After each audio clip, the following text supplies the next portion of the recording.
It is April. April 1st. I keep saying, click, click, boom. These months keep going by. What I wanted to do is outline, in my opinion, the 3 best astrological events of this month, and that way you have some time to prepare and get excited for what this month is going to entail.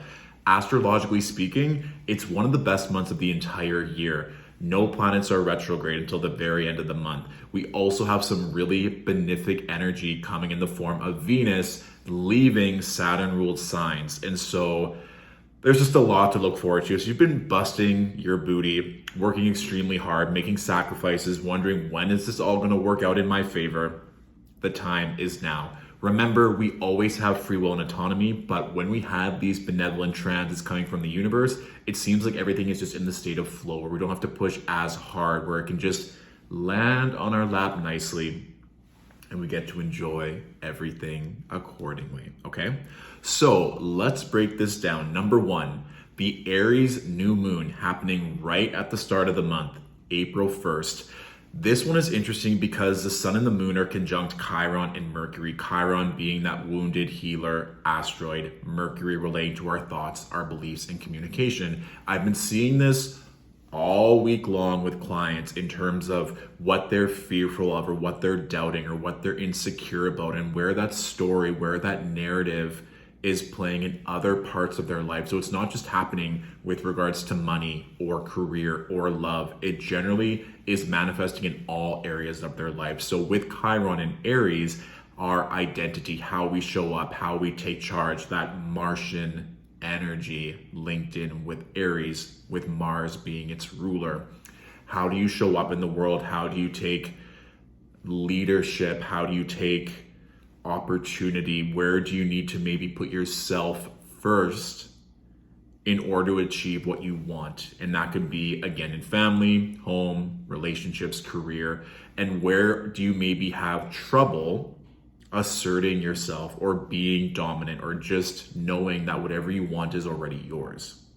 The good news is with this new moon is that finally the moon has caught up to the sun. So everyone was feeling really bold and empowered when Aries season first started, but ever since the Oscars, when the moon was in Aquarius and it moved through Pisces, we were in that dark moon phase. So everyone was feeling, or at least the community that was interacting with me online on social media, they're feeling very lethargic, very tired. With the moon now in Aries moving forward, it feels truly like a new energetic year. So I want you to really pay attention to see how your energy levels shift. And then it doesn't even have to be on the new moon itself on the 1st of April, but moving forward, that 2nd, 3rd, 4th, the moon will also be in Taurus. And remember, the moon is exalted in Taurus. She really loves being in that position. And especially the 3rd, early on the 4th of April, she'll be making those sextiles to Jupiter and Neptune. So that would also be really a benevolent time if you wanted to really do some manifestation rituals, do some journaling, light some candles, call in whatever you're wanting. But even after that as well, the 5th, 6th, when the moon is in Gemini, that's also quite nice because then the moon is making trines to Mars and Saturn. So it just depends kind of what you want to manifest. Maybe it's more of a structured financial goal, perhaps using that moon in Taurus to really see what's coming through. And then secondly, if you're wanting it to be more regarding that air magic, our thoughts, our beliefs, communications, maybe a contract or negotiations, perhaps you want to play with that moon in Gemini. And I will be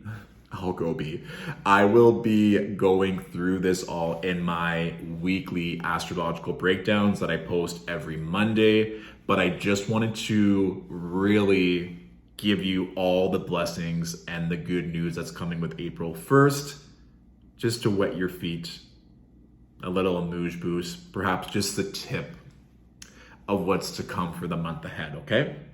Number 2, Venus in Pisces.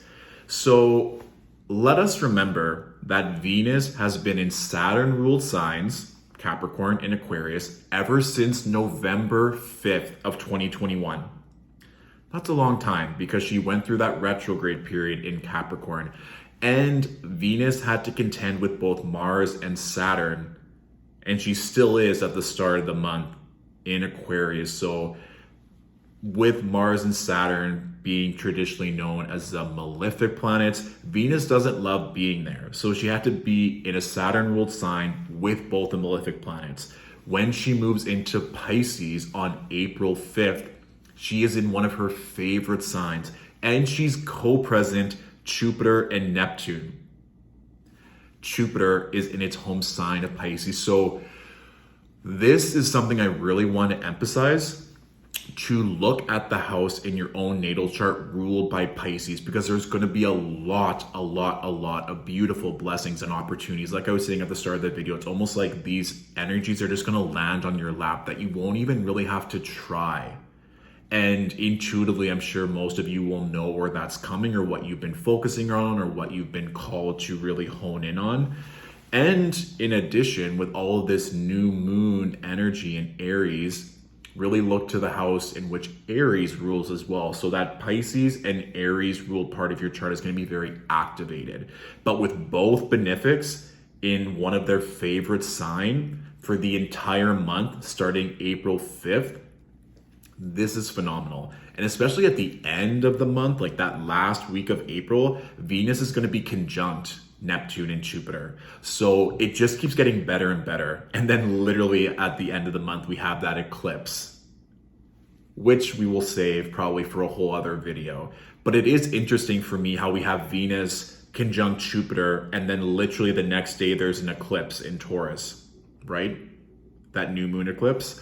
So it's all just kind of like in divine timing, that especially for those of you cultivating love or romance or just better relationships or pleasure or fun, this is a really beautiful time to emphasize those themes, especially for those of you that have dominant Pisces energy. So let's say sun, rising, moon, even if your natal Venus is in Pisces, that's also going to be important to note, because then you're going to be going through your Venus return, which is a benevolent time to really focus in on what you value, what you love, cultivating more of that into your life. So Venus will move into Aries on the 2nd of May. So like I said, from the 5th of April to the end, please take full advantage. Like I said, this month is phenomenal. The last thing I want to point out, number 3 on my list of the best astrological events for the month of April, is going to be that Jupiter-Neptune conjunction. So that Jupiter-Neptune conjunction is going to be happening on April 12th at 23 degree Pisces. So for those of you that have dominant water energy, Pisces, Cancer, Scorpio, or if you have prominent mutable energy, so Pisces, Virgo, Gemini, Sagittarius, in and around 18 to 28 degrees, that conjunction is going to be very powerful, because Jupiter is in its home sign of Pisces, and Neptune also gets linked very strongly with Pisces energies of that dreams, fantasy, illusion, and that's coming up very quickly, the 12th of April. And that's also kind of why I'm happy and excited for this new moon in Aries, because the things that you're wanting, the things that you're cultivating, they can manifest very quickly. It can kind of go one of two ways with Jupiter and Neptune transits, because sometimes it can be grandiose delusion that you have these huge dreams of maybe divine love or fame, power, money, but you don't have the foundation to support it. There's no way that that could ever come true, because you have not been putting in the work to allow that manifestation to land. But for those of you who have been doing the work, and it's not too late, you still have a nice almost 2-week period before that conjunction takes place. And let me be clear, that's the exact conjunction at 23 degrees of Pisces.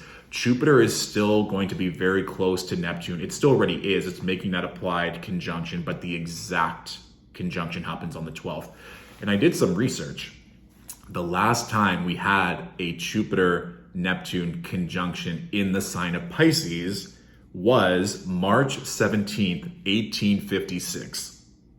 So unless some of you can retain knowledge of your past lives, this is going to be a transit that none of us have experienced before, which is really exciting.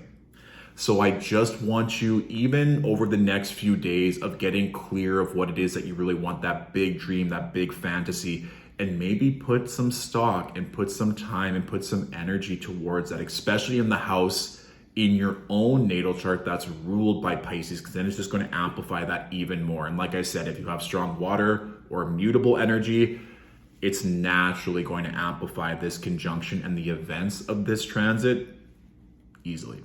So those are my 3 top picks for the month of April. As I said before, I go through week by week and really dissect day by day and how these transits can manifest in that way as well. So if you want to subscribe, those videos come out every Sunday. And also, we have our Aries New Moon workshop now available on our website. I just opened my books for the rest of April and May. So if you want to book a one-on-one reading in any capacity, you can now do so on our website. And our 2022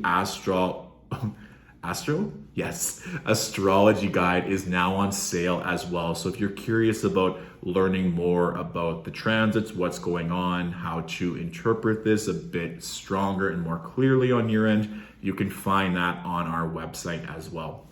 As always, any questions, please let me know in the comments.